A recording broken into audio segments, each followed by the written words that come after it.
João, a notícia. Bom, a gente segue com essa informação. O gabinete do ministro Alexandre de Moraes afirmou que o Tribunal Superior Eleitoral possui poder de polícia e que não houve irregularidades nos pedidos feitos pelo ministro aos órgãos do tribunal no contexto das investigações dos inquéritos das fake news e das milícias digitais. A declaração do gabinete ocorre em resposta a uma reportagem publicada pelo jornal Folha de São Paulo ontem, terça-feira.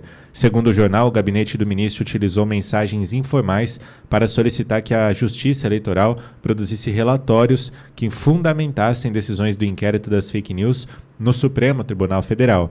As mensagens, trocadas via WhatsApp por auxiliares de Moraes entre agosto de 2022 e maio de 2023, revelariam um fluxo de comunicação extraoficial entre o STF e o TSE. Os bolsonaristas investigados no inquérito sobre quem Moraes pediu relatórios tinham postado ataques à lisura da eleição de 2022 e a ministros do STF, além de incitar militares contra o resultado das urnas. Em nota, o gabinete esclareceu que ao longo dessas investigações, diversas determinações, requisições e solicitações foram encaminhadas a múltiplos órgãos, incluindo o TSE. Conforme o gabinete, o tribunal tem competência para elaborar relatórios sobre atividades ilícitas, como desinformação, discursos de ódio eleitoral, tentativas de golpe de Estado e atentados à democracia e às instituições.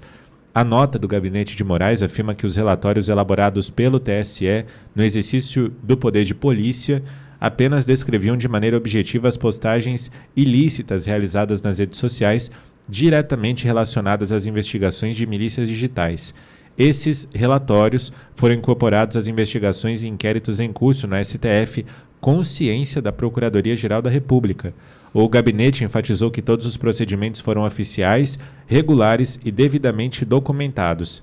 Ainda de acordo com a reportagem da Folha de São Paulo, os relatórios elaborados pelo TSE teriam embasado decisões do ministro Moraes, como o cancelamento de passaportes, o bloqueio de redes sociais e intimações para depoimento à Polícia Federal. O jornal também destacou que as mensagens indicariam a elaboração de relatórios a partir de postagens de figuras públicas, como o jornalista Rodrigo Constantino e o ex-apresentador Paulo Figueiredo, ambos apoiadores do ex-presidente Jair Bolsonaro. Olavo, vamos começar contigo. Essa fala do Moraes já é uma fala de desespero. Porque, entendo eu, poder de polícia, milícia digital, censura, conteúdo de ódio. É ele quem está dizendo o que é, então, o certo e o errado no Brasil? Não temos mais Constituição mesmo, então, Olavo? Alexandre de Moraes foi pego na mentira. Como disse o Nicolas, foi pego nu, na mentira. Vamos fazer um contorno, um pequeno contorno. São muitas faces, vou explorar primeiro uma das faces. O assessor de Alexandre de Moraes, um juiz, pede para que um perito produza provas para que Alexandre de Moraes possa julgar. Só que, primeiro, já um contorno monstruoso.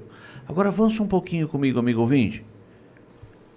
A prova, o perito, é do TSE, mas o inquérito é do STF. E o juiz assessor fala assim, olha, para não dar muito na cara aqui, ó, você faz de conta que esse pedido surge do próprio TSE. Mentira! Quando Alexandre de Moraes fala do poder de polícia, é mentira. O Brasil adotou o sistema de investigação baseado no Ministério Público. O acusador é o Ministério Público. Existem as polícias judiciárias, civil, federal, que fazem a apuração. Amigo ouvinte, entenda.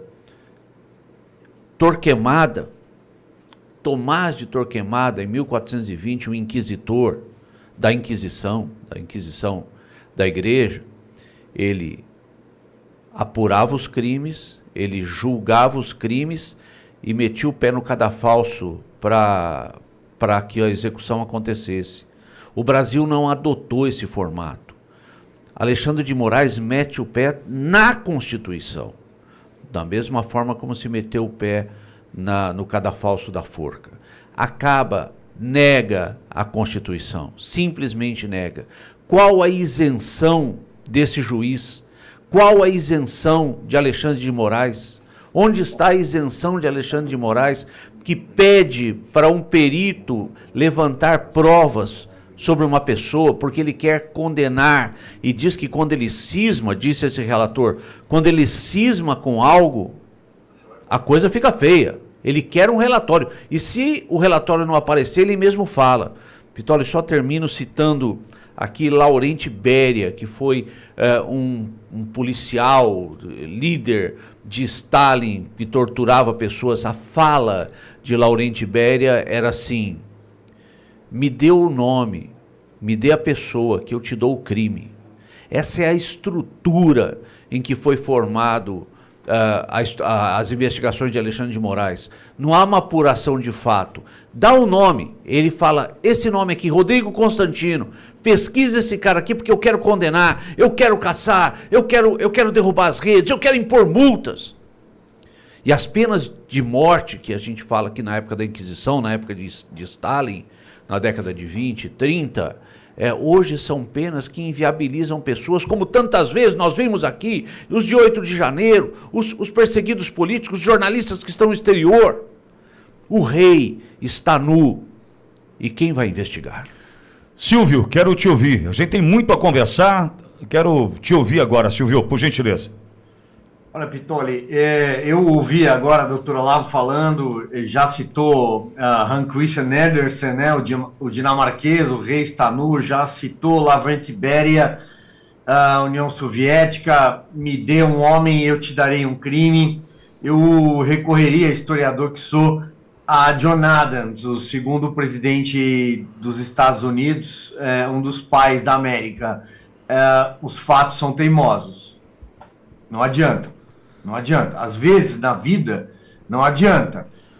Não importam os seus ditames, as suas paixões, elas não vão mudar as evidências dos fatos. Tudo estava muito claro. E acho que agora, diante desses gigabytes que o Glenn Greenwald e a Folha de São Paulo têm em mãos, as coisas podem começar a voltar ao eixo. Também acho, Pitoli, e eu vou ter um pouco de cautela, porque não tenho a prerrogativa de foro do brilhante Nicolas Ferreira, de 28 anos, e eu já tive a oportunidade de dizer isso a ele, quando a gente se encontrou mais de uma vez, que ele vai ser um dos maiores oradores da história do parlamento brasileiro, não tenho a menor dúvida. Eu vou ser um pouco mais cauteloso do que ele, porque não tenho a prerrogativa de foro, e o Alexandre de Moraes ainda tem a caneta. Mas tem duas coisas que a gente precisa colocar de antemão, e eu não quero também atravessar a tua pauta, porque eu tenho certeza, tem muita gente para ouvir e muita coisa para falar, é um dos momentos mais importantes desde a redemocratização do Brasil que a gente está vivendo. Primeira coisa, Pitoli, o ministro Alexandre de Moraes não tem mais a menor condição de conduzir os inquéritos que ele está à frente. Não tem, não há. Juridicamente isso é impossível. É preciso que o presidente do Supremo Tribunal Federal, Luiz Roberto Barroso, se antecipe e informe o ministro Alexandre de Moraes que ele precisa largar, abrir mão, esqueça, acabou. Ele não pode conduzir mais esses inquéritos. Porque, pelo que já foi exposto, já está muito claro que houve manipulação. Mas, a partir daqui, pode vir algo muito pior. Então, ele não pode mais conduzir. E aí, alguém pode perguntar, mas por que, Silvio, ele não pode conduzir? Além do processo estar completamente maculado, tem gente presa, Pitoli. Tem pessoas presas. A cabeleireira Débora está presa. Os filhos dela, nessa hora, provavelmente, agora, às 8h34, queriam abraçar a mãe, mas não conseguiram. Porque ela está presa. Porque escreveu numa estátua, perdeu mané. Frase do próprio Luiz Roberto Barroso. E aí a gente sabe que tudo isso acontecia no grupo do WhatsApp. Peraí, tem alguma coisa errada, né? Aí a gente volta para outros lugares da nossa história em que pessoas empenham a liberdade, empenham a própria vida em defesa de gerações. Porque algo está errado. Eu não vou atravessar, como eu disse, Pitoli, a tua pauta, tenho certeza que você vai voltar para mim daqui a pouco, mas eu só quero citar aqui, eu citei o primeiro ponto. Abra mão dos processos, dos inquéritos agora. Imediatamente precisa ser afastado. O segundo ponto, ou o Senado da República responde à altura do que está acontecendo no Brasil, ou a gente não precisa mais de um sistema bicameral no Brasil. Fica só com a Câmara, porque os senadores não valem de nada. Silvio, Olavo e audiência, nós temos um momento bastante importante no Brasil. E vou dizer qual o motivo disso. Nós temos aqui, na Auriverde, já ouvimos por 5 vezes o hacker Patrick Brito e na semana passada o jornalista Fabiano Golgo.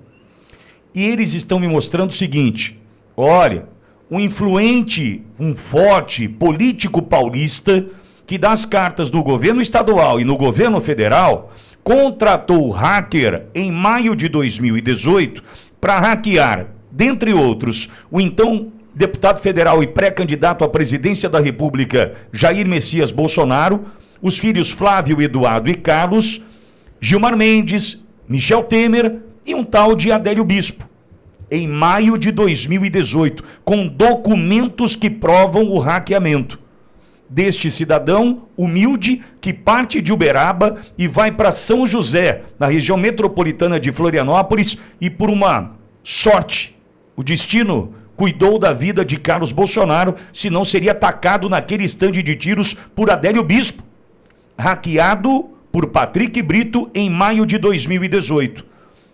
Não deu certo aquela incursão, Juiz de Fora, 6 de setembro de 2018.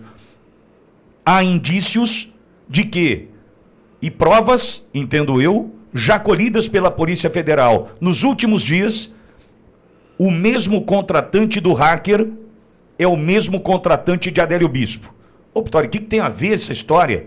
Tem a ver que o sistema está fragilizado, amigo. O sistema está fragilizado.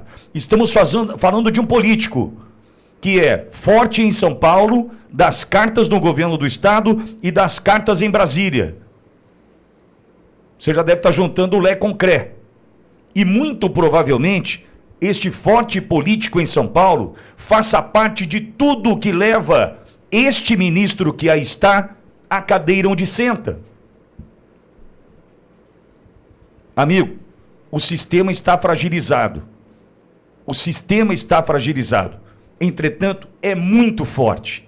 É muito forte. Por isso, cautela. Entretanto, nós temos que agora, na condição de povo, vejo eu, ir voltar para as ruas de maneira ordeira e pacífica, organizar manifestações Brasil afora e pedir o impeachment do ministro Alexandre de Moraes. Não tem nada de errado nisso, nada de errado. Garantido constitucionalmente o nosso exercício da livre manifestação, ordeira e pacífica, mas o brasileiro precisa voltar às ruas. Nós temos essa obrigação, diante do que apontou o Silvio agora, dos presos que ainda estão. Débora dos Santos, dentre outros. Major Cláudio, da PM do DF. Tem mais gente presa aí. Quem voltou para a cadeia agora em junho, por risco de fuga, senhoras de 71 anos, de 73 anos. Quem está fora do Brasil, vivendo numa miséria lascada na Argentina, por conta desse tirano. Nós precisamos voltar às ruas. Ponto 1. Antes do Senado se posicionar, o brasileiro precisa voltar às ruas. Ponto 2. Se o Senado aqui não se manifestar, como o Silvio brilhantemente colocou, fecha aquela porcaria. Nós vamos saber de fato agora qual é o tamanho do preço de um cidadão chamado Rodrigo Pacheco. Nós vamos saber agora qual é o valor desse cidadão. Quanto custou para esse cidadão olhar para os seus próprios interesses. E não vejo o governo de Minas Gerais como seu interesse maior, vejo interesses muito além disso, que vão do ponto de vista profissional, enfim, eu não vou entrar nesses detalhes aqui agora, nos processos que estão dentro do Supremo, que ele e o seu escritório, né, defendem, não vou entrar nessa questão, mas nós vamos saber agora, diante do silêncio deste covarde, que é o Rodrigo Pacheco, o quanto custou esse silêncio até agora, porque não há mais desculpa. Não tem mais o que dizer. Nós precisamos do impeachment do ministro Alexandre de Moraes. Se não tiver vergonha na cara e pedir para sair, precisamos do impeachment do ministro Alexandre de Moraes. Agora, nós precisamos do povo nas ruas. Nós precisamos do brasileiro nas ruas. Não sei como vai se dar, tinha que ser domingo agora. Tinha que ser domingo agora. Brasil inteiro. Não sei o que você vai fazer, não sei como a gente vai fazer, não sei se é possível, se há tempo hábil, mas essas lideranças, dentre eles Nicolas, Marcel Van Hatten, Salles, esses que aí estão defendendo a direita no Brasil, os conservadores e os perseguidos, estes precisam organizar manifestações, porque sem liderança não há manifestação. Não adianta achar que a gente vai juntar, né, meia dúzia de gato pingado ali se alguém não liderar. Não adianta. Pedir para o Marco Antônio em São Paulo, pedir para o doutor Sebastião Coelho em Brasília. Não sei o que nós vamos fazer. Não sei como. Hoje ainda é quarta-feira. Entendo eu que para o próximo domingo, dia 18, há a possibilidade de organizarmos manifestações ordeiras e pacíficas, garantidas pela Constituição em todo o Brasil, pedindo o impeachment de quem persegue, pedindo o impeachment de quem decidiu destruir a vida de brasileiros. Quem acompanha o dia a dia de presos, tornozelados e seus familiares, sabe o quanto ele decidiu destruir a vida de brasileiros, por mera vingança e perseguição. Então nós precisamos nos posicionar. É hora de voltarmos às ruas, primeiramente. E aí depois a gente vai ver quanto custou o Rodrigo Pacheco. Depois a gente vê o quanto custou o silêncio desse covarde. O citado pelo Olavo e também... Silvio, pois não? Pediu para falar, Silvio? Não? Você falou uma... Covarde. Covarde. Só isso.